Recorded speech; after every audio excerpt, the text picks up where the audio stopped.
नमस्कार दोस्तों, स्वागत है हमारे YouTube चैनल में।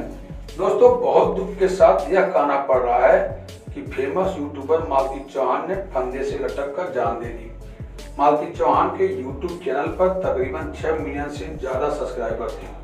मालती चौहान और उनके पति विशुराज में 2 हफ्ते से आपस में टकरार चल रहा था, जो कोई नहीं सोच सकता था कि बात इतनी आगे बढ़ जाएगी।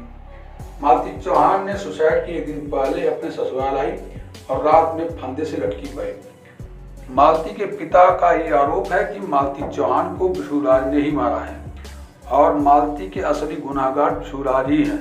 तो दोस्तों, मालती चौहान का पार्थिव शरीर को बिरहट घाट में दाह संस्कार किया गया। मालती चौहान का मुखाग्नि उनके बेटे युवराज ने किया। मीडिया वाले उनके घर पर जाकर सबसे पूछताछ कर रही है, लेकिन असली मुजरिम का कोई सुराग नहीं मिल रही है। लेकिन कानून से कोई नहीं बच सकता है।